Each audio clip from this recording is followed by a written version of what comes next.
तो मसीह यीशु में सभी को जय मसीह की बोलता हूं। और कैसे हैं आप लोग? प्रभु को धन्यवाद हो कि आज बहुत ही सुंदर संदेश हमारे पास है और सब्जेक्ट है कि मसीह यीशु मुर्दों में से जी उठा है और आज भी वो परमेश्वर के दाहिने हाथ पे विराजमान है। और वो जो सर्वशक्तिमान परमेश्वर का पुत्र है यीशु, वो हमेशा हमेशा के लिए जिंदा है। और धर्मशास्त्र बाइबल में ऐसे लिखा हुआ है और यूहन्ना के लिए 14 उसके 19 वचन में, और उस महान परमेश्वर के पुत्र यीशु मसीह ने कहा, और मैं जीवित हूं इसलिए तुम भी जीवित रहोगे, क्योंकि मैं हमेशा हमेशा के लिए जिंदा हूं। प्रभु का धन्यवाद हो। आइए हम पवित्र बाइबल से पढ़ते हैं पहला थिस्सलुनीकियों 4 उसके 13 वचन में। हे भाइयों, मैं नहीं चाहता कि तुम उनके विषय में अज्ञानी रहो जो सोए हैं। ऐसा ना हो कि तुम भी दूसरों के समान शोक करो। पहला थिस्सलुनीकियों 4 की 13 में इस तरह से लिखा है, मैं नहीं चाहता कि तुम उनके विषय में अज्ञानी रहो जो सोए हैं। ऐसा न हो कि तुम भी दूसरों के समान शोक करो जिन्हें आशा नहीं है। प्रभु का धन्यवाद हो। और मसीह जीवन है, एक विश्वास का जीवन है। और जब हम परमेश्वर के वचन पर, जो मसीह यीशु है, उस पर विश्वास करते हैं तो हमें इसका फल मिलता है। यदि हम विश्वास नहीं करते तो हमारे लिए इसमें लाभ नहीं है। और पहला थिस्सलुनीकियों 4 और उसकी 14 में लिखा है, क्योंकि यदि हम विश्वास करते हैं कि यीशु मरा और जी भी उठा, तो परमेश्वर उन्हें भी जिलाएगा जो यीशु में सोए हैं। परमेश्वर का धन्यवाद हो कि यहाँ पे हम पढ़ते हैं 4 उसका 14 वचन, क्योंकि यदि हम विश्वास करते हैं कि यीशु मरा और जी उठा, तो परमेश्वर उन्हें भी जिलाएगा जो यीशु में सोए हैं, और जी कर फिर वो कभी नहीं मरेंगे। पहला कुरिन्थियों 15 की 12 में ऐसे लिखा हुआ है। तो ये प्रचार किया जाता है पूरी पृथ्वी पर कि मसीह मरे हुओं में से जी उठा है। और ये प्रचार पूरे संसार में, पूरी जगत में किया जाता है। और परमेश्वर ने जिसको पवित्र आत्मा के द्वारा अगुवाई किया है और अभिषेक किया है और तैयार किया है, वो इस बात की गवाही देता है कि सच में ही मसीह मुर्दों में से जी उठा है। पहला कुरिन्थियों 15 की 13 में लिखा है, यदि मरे हुए नहीं जी उठेंगे तो मसीह भी नहीं जी उठा। यदि जो मसीह में सोए हैं और हमारा विश्वास है कि वो नहीं जिएंगे, तो हम इस बात पर भी विश्वास नहीं कर सकते कि मसीह यीशु भी जी उठा है। धर्मशास्त्र बाइबल में पहला कुरिन्थियों 15 उसकी 14 में लिखा है, और मसीह नहीं जी उठा तो हमारा प्रचार करना फिर व्यर्थ है, बिल्कुल बेकार है। तो फिर मसीह यीशु का जो सुसमाचार है, जिसको अनंत जीवन की आशा रखने के लिए कहा जाता है, वो व्रत है। और फिर वो प्रचार लोगों के लिए फायदेमंद नहीं है। आइए हम पवित्र बाइबल में से पढ़ेंगे। आइए पवित्र बाइबल से हम पढ़ेंगे और पहला कुरिन्थियों 15 उसकी 16 और 17। और यदि मुर्दे नहीं जी उठते तो मसीह भी नहीं जी उठता, और यदि मसीह नहीं जी उठा तो तुम्हारा विश्वास व्यर्थ है और तुम अब तक अपने पापों में फंसे हो। हालेलुया। और पहला कुरिन्थियों 15 की 16-17 में ऐसे लिखा हुआ है, और यदि मुर्दे नहीं जी उठते तो मसीह भी नहीं जी उठा। यदि जो मसीह में विश्वास करने के बाद जो मसीह में सोए हैं, वो अगर नहीं जी उठेंगे, हमारा विश्वास ये है कि वो नहीं जी उठते हैं, तो मसीह भी नहीं जी उठा। और फिर हमारे लिए ये जो अनंत जीवन जिसको कहा जाता है, अनंत जीवन का जो सुसमाचार है, और वो हमारे लिए कुछ भी नहीं है। प्रभु का धन्यवाद हो। मसीह के पास आने वाले को पूरे तौर से उसके वचन पर विश्वास करना चाहिए कि मसीह यीशु पकड़वाया गया, मारा गया, गाड़ा गया और तीसरे दिन मुर्दों में से जी उठा है। पहला कुरिन्थियों 15 की 19 में लिखा है, हम केवल इसी जीवन में अगर किसी किस्म की आशा रखते हैं तो परमेश्वर के दास पौलुस कहते हैं, तो हमसे अभागा कोई मनुष्य नहीं है। यदि हम इसी जीवन में आशा रखते हैं किसी चीज की, तो हमसे अभागा कोई मनुष्य नहीं है। लेकिन प्रभु के लोग तो अनंत जीवन की आशा रखते हैं। पहला कुरिन्थियों 15 के 20 वचन में लिखा है, परंतु सचमुच मसीह मुर्दों में से जी उठा है। इस वचन में लिखा है, परमेश्वर का वचन इस बात का दावा करता है, गारंटी देता है कि सचमुच सच्ची बात तो ये है कि मसीह यीशु मुर्दों में से जी उठा है। मत्ती 28 के 6 वचन में लिखा है, वह अपने वचन के अनुसार जी उठा है।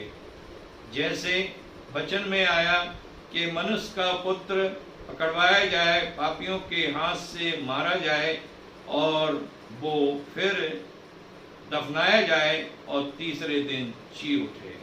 लूका 24 की 3 आयत में लिखा है, उन्होंने भीतर जाके देखा कि मसीह की लोथ नहीं है। प्रभु का धन्यवाद हो। जब उसके प्रेम करने वाले, उसके चाहने वाले लोग वहां गए, जो उसके चेले थे, उन्होंने देखा कि मसीह की लोथ उस कब्र के अंदर नहीं है और कब्र खाली है।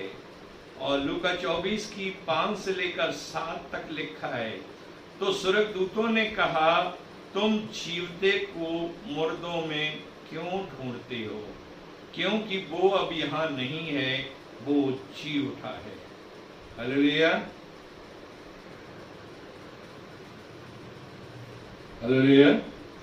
पहला कुरिन्थियों 15 की 6 आयत को हम पढ़ते हैं और वहां पे ऐसे लिखा हुआ है, पढ़िए। फिर वह 500 से अधिक भाइयों को एक साथ दिखाई दिया, जिनमें से बहुत से अभी तक जीवित हैं पर कुछ सो गए हैं। हालेलुया। और 500 से ज्यादा लोगों को वह तुरंत दिखाई दिया जी उठने के बाद। और प्रेरितों के काम 7 उसके 56 वचन में लिखा है, और वहां पे परमेश्वर के दास सिद्धन पुरुष ने कहा, मैं स्वर्ग को खुला खुला हुआ देख रहा हूं और परमेश्वर के पुत्र को परमेश्वर के दाहिने हाथ पर खड़ा देखता हूं। मैं स्वर्ग को खुला देख रहा हूं और परमेश्वर के पुत्र यीशु मसीह को परमेश्वर के दाहिने ओर खड़ा देख रहा हूं। लूका 24 की 39 आयत में लिखा है, यीशु ने कहा, मेरे हाथ पांव छूकर देखो कि मैं वही हूं। ये मेरे हाथों में, मेरे पैरों में जो निशान हैं कीलों के, उसे जान सकते हो कि मैं वही हूं। प्रेरितों के काम 1:3 वचन में लिखा है, उसने और भी उन्हें पक्के प्रमाणों में साबित करके दिखाया कि मैं जी उठा हूं। उसने ये प्रमाणित कर दिया कि वह सच में ही मुर्दों में से जी उठा है और वह लोगों के साथ रहा, बैठा, बात किया, चला फिरा, जिससे कि लोग जान सकें कि वह जी उठा है। प्रेरितों के काम 9:5 में वह साउल के सामने प्रकट हुआ और उसने उससे इस तरह से कहा, और पवित्र बाइबल में प्रेरितों के काम 9:5 में लिखा है, और उसने कहा, तू मुझे क्यों सताता है? और उसने कहा, हे प्रभु तू कौन है? और उसने कहा कि मैं यीशु हूं जिसे तू सताता है। यूहन्ना 20 की 19 आयत में लिखा है, यहूदियों के डर से दरवाजे बंद थे और वो जो चेले थे बहुत ज्यादा डरे हुए थे और कमरा बंद करके वो अंदर बैठे थे। लेकिन अचानक यीशु वहां पर उपस्थित हुआ और उन्हें सांत्वना दिया। और रोमियो की पत्री 6 उसकी 9 से लेकर 11 तक ऐसे लिखा है। और रोमियो की पत्री 6 और 9 से लेकर 11 तक लिखा है, और जैसे मसीह यीशु एक बार मरकर दोबारा नहीं मरेगा, वैसे ही हम भी पाप के लिए एक बार मरकर दोबारा नहीं मरेंगे। प्रभु का धन्यवाद हो। जैसे मसीह यीशु एक बार मरकर अब हमेशा के लिए जिंदा है, वैसे ही एक बार हम पाप के लिए तो मरेंगे, लेकिन उसके बाद अनंत जीवन में जाएंगे और फिर कभी नहीं मरेंगे। प्रभु का धन्यवाद हो। प्रेरितों के काम 2 उसकी 22 से लेकर 24 तक लिखा है, और वहां पे वचन में इस तरह बताया गया है कि मसीह यीशु एक मनुष्य था जो परमेश्वर के पास से आया था, जिसका पूरा प्रमाण है, जिसे तुमने अधिपतियों के हाथ पकड़वा कर मार डाला। और वही यीशु अब जीवित होकर परमेश्वर के दाहिने हाथ विराजमान है, जिसको सर्वशक्तिमान परमेश्वर ने सृष्टि का उद्धारकर्ता और पापों की क्षमा का प्रायश्चित ठहराया है। प्रभु का धन्यवाद हो। पहला पत्रस 3 उसकी 18 में लिखा है, उसने इसलिए दुख उठाया ताकि हमें निर्दोष बनाकर परमेश्वर के सामने खड़ा कर सके और हमारे पापों को, हमारे अपराधों को अपने लहू से धोकर शुद्ध कर सके।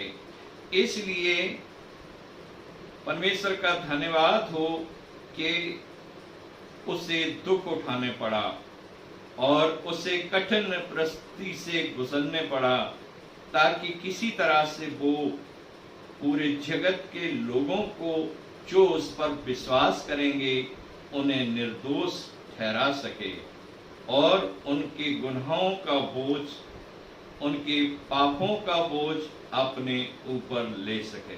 पहला पत्रस 3 की 20 आयत में लिखा है, जैसे उन दिनों में नूह का जहाज बन रहा था और वे उन्हें समझा रहा था, नूह उन्हें समझा रहा था और पूरे शहर को, पूरे गांव को और अपने पड़ोसियों को बता रहा था कि पूरे जगत में चल पल्लो आने वाली है और सारी दुनिया पानी में डूब के नाश होने जा रही है।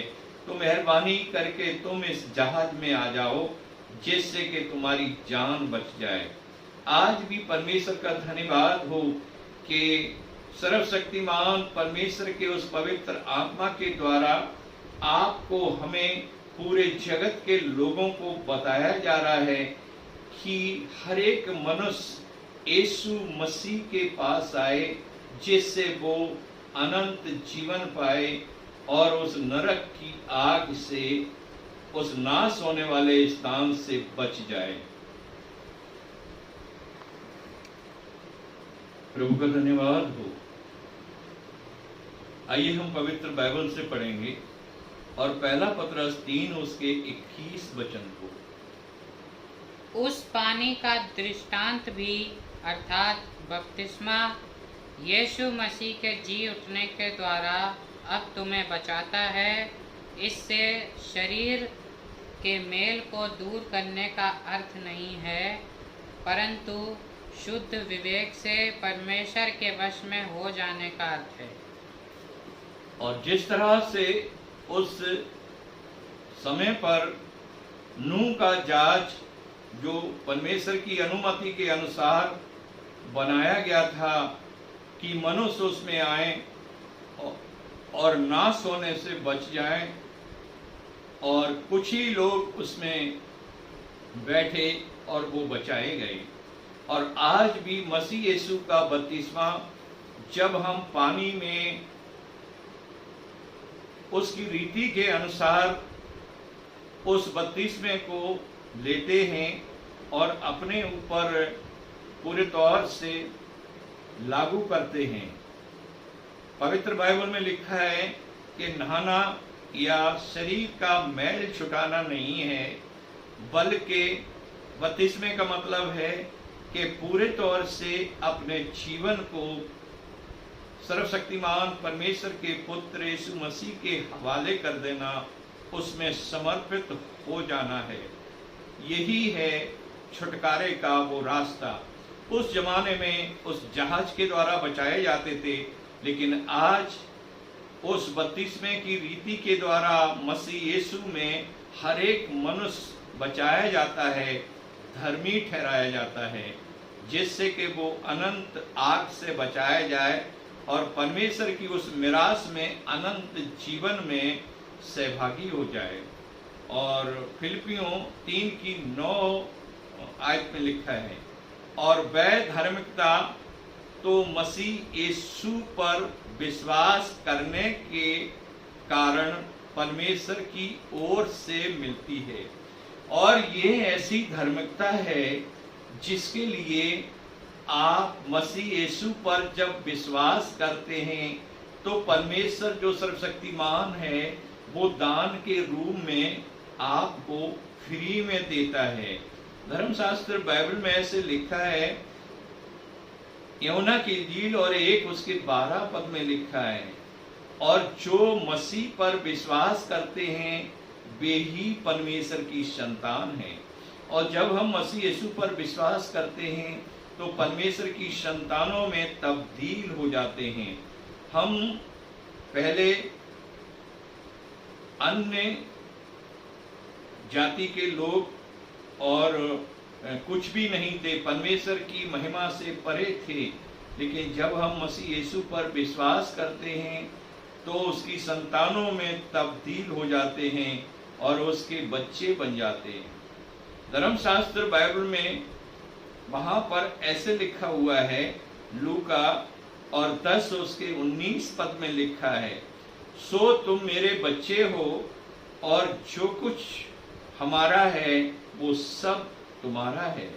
परमेश्वर के हर एक उत्तम पदार्थ के हम हकदार हो जाते हैं।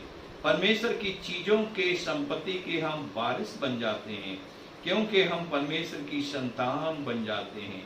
फिलिपियों 3:10-11 में लिखा है, कि जब हम उसके दुखों में सहभागी होकर उसकी मृत्यु की सामर्थ्य को समझ लेते हैं और प्राप्त करते हैं।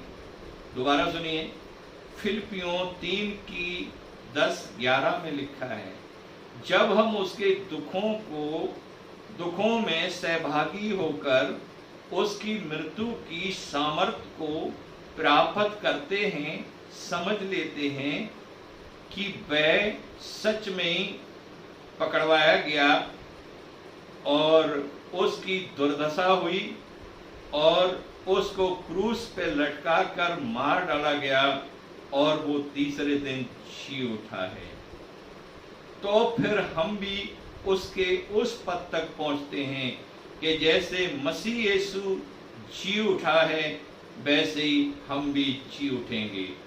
धर्मशास्त्र बाइबल में इस तरह से लिखा है, रोमियो की किताब और 8 उसकी 11 आयत में लिखा है, सो पवित्र वचन में इस तरह से बताया गया है कि वो ही आत्मा जो यीशु मसीह के अंदर था, परमेश्वर पिता का आत्मा, और जिसने मसीह यीशु को मुर्दों में से जिला दिया, और वही आत्मा परमेश्वर पिता ने तुम्हें दिया है ताकि तुम भी उस समय जब परमेश्वर का पुत्र यीशु मसीह प्रकट होगा मुर्दों में से जी उठोगे।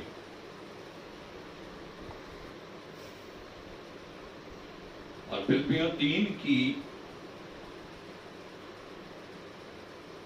19 में लिखा हुआ है,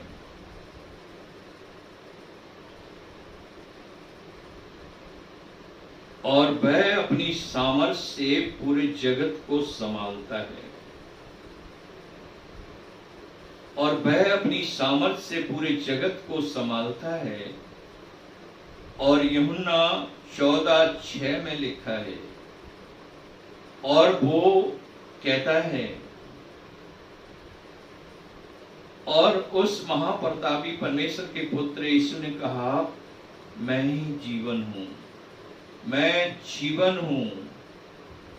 और यूहन्ना 6:40 में लिखा है, पिता की इच्छा ये है कि जो पुत्र पर विश्वास करे वो अनंत जीवन पाए, और पिता की इच्छा ये है कि जो पुत्र पर विश्वास करे वो नाश न होए बल्कि अनंत जीवन पाए।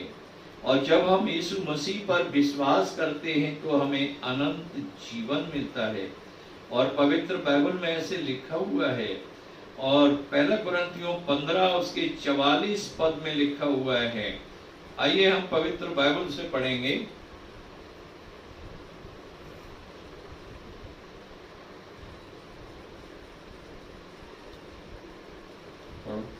और बोल दिया, आज तो बोल तो दिया। स्वाभाविक देह बोई जाती है और आत्मिक देह जी उठती है, जबकि स्वाभाविक देह है जो आत्मिक देह भी है। और धर्मशास्त्र बाइबल में ऐसे लिखा हुआ है 1 कुरिन्थियों 15 की 44 आयत में कि जब स्वाभाविक देह जो पाप का शरीर बोया जाता है तो वह शरीर जो अनंत जीवन की महिमा का शरीर है वो जी उठता है और वो पुनरुत्थान में तब्दील हो जाता है। और धर्मशास्त्र बाइबल में ऐसे लिखा हुआ है, और 15 उसके 55-56 में, 1 कुरिन्थियों 15 की 55-56 में।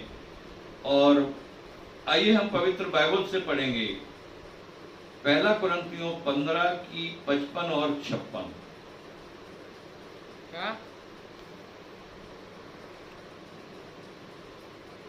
हे मृत्यु तेरी जय कहाँ रही, हे मृत्यु तेरा डंक कहाँ रहा। मृत्यु का डंक पाप है और पाप का बल विवशता है। हालेलुया। और 15 की 55-56 में इस तरह से लिखा है, 1 कुरिन्थियों 15 उसकी 55-56, और हे मृत्यु तेरा जो अधिकार है मनुष्य के ऊपर अब हमेशा के लिए खत्म हो गया है और तेरी जय अब नहीं रही, क्योंकि तू हार चुकी है और ये यीशु मसीह में अनंत जीवन में मनुष्य का जीवन तब्दील हो चुका है। तू अभी तक मनुष्य के जीवन पर व्यवस्था को लेकर दोष लगाकर और उस पर प्रभुता करती रही। परमेश्वर का वचन मृत्यु को चैलेंज करता है कि अब तेरी जय हमेशा के लिए खत्म हो गई। धर्मशास्त्र बाइबल में ऐसे लिखा हुआ है, यूहन्ना की इंजील 11 उसकी 21 से लेकर 25 तक। मार्था ने कहा, यीशु मसीह से मार्था ने कहा, हे प्रभु, यदि तू पहले आया होता तो मेरा भाई नहीं मरता। यीशु ने कहा, तेरा भाई जी उठेगा। मार्था ने कहा, हाँ प्रभु, अंत समय में जब मुर्दे जलाए जाएंगे वह जिएगा। यीशु ने कहा, वह अभी जिएगा। मार्था ने कहा, वो पुनरुत्थान के समय जिएगा।